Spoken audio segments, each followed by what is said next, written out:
August পর্যন্ত যেই রক্তক্ষরণ, চোখের সামনে গুলি, বোমা, আগুন, হত্যাযজ্ঞ, পুরো দেশ।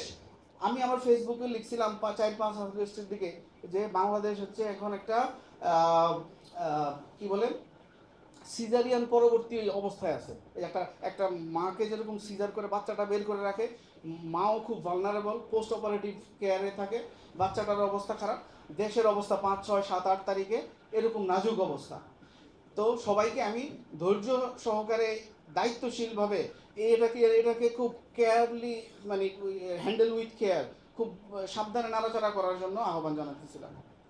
তো আমাদের ভিতরে এই যে একটা প্রত্যাশা হয়েছিল যে আমরা একটা নতুন বাংলাদেশ, আমরা আর সেই পুরাতন জিনিসগুলো আমরা দেখতে চাই না, এই প্রত্যাশা তৈরি। আচ্ছা, তো এই প্রত্যাশাটা এই যে যারা এই বৈষম্য বিরোধী ছাত্র আন্দোলন, এনসিপি বা এই আপ বাংলাদেশ, সাধারণ ছাত্র জনতা, শ্রমিক, কৃষক, মজুর যারা আছে, এদের কাছে এটা শুধু প্রত্যাশায়, কিন্তু এই প্রত্যাশাটাকে ইমপ্লিমেন্ট করতে পারতো একমাত্র বিএনপি।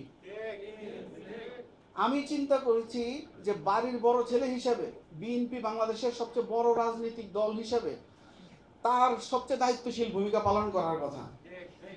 আমি যদি তারেক জিয়া হইতাম, আমি 6 তারিখেই বাংলাদেশে ল্যান্ড করতাম। আমি ল্যান্ড করে আমার লোকজনদেরকে আমি বলতাম এনাফ ইজ এনাফ।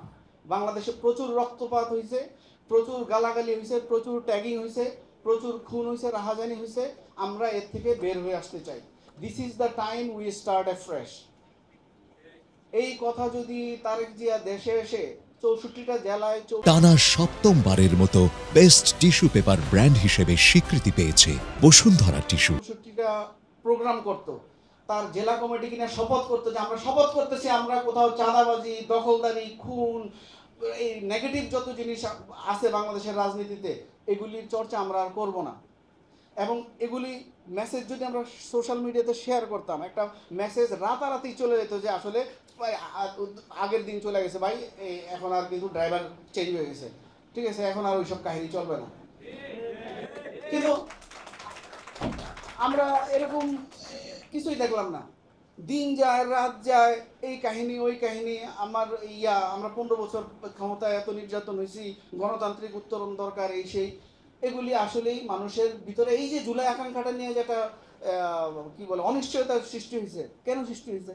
ওই যে দেখতেছে যে ওইখানে আওয়ামী লীগের ব্যানার ছিল, ওটা খুলে এখন বিএনপির ব্যানার উঠে গেছে। আমি যদি 6 তারিখে বলতাম যে আমি কোনো ব্যানার দেখতে চাই না, আমার নামে কেউ ব্যানার টানাবে না, আমার কর্মীরা মেসেজ পাইতো যে আসলে আগের মতো আর কিন্তু এখানে চলবে না, এটা চেঞ্জ হয়ে গেছে বাংলাদেশে।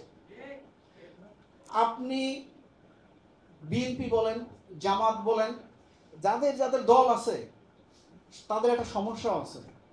আমি শিক্ষক হিসেবে আমি ছাত্রদেরকে ক্লাসে বলি, আচ্ছা তুমি অমুককে পছন্দ করো, কেন করো? 5টা কারণ বলো তো। বলতে পারে না। বা তুমি অমুককে পছন্দ করো না, কেন বলো? 5টা কারণ, সেটাও বলতে পারে না। আর যারা যেই দল করে, আমি প্রশ্ন করতে চাই, আপনি এখানে অনেকে খুব ফ্লুয়েন্ট বক্তব্য দিয়েছে, মানে সবচেয়ে কম ফ্লুয়েন্ট হচ্ছে আমি। তো এই ফ্লুয়েন্ট বক্তাদেরকে বলেন যে আপনি 5 মিনিট আপনার দলের সমালোচনা করেন, আপনি 5 মিনিট তারেক জিয়ার সমালোচনা করেন, পারবে? পারবে না। এটা ওই জামাতেও পারবে না, বিএনপিও পারবে না, আওয়ামী লীগও পারবে না।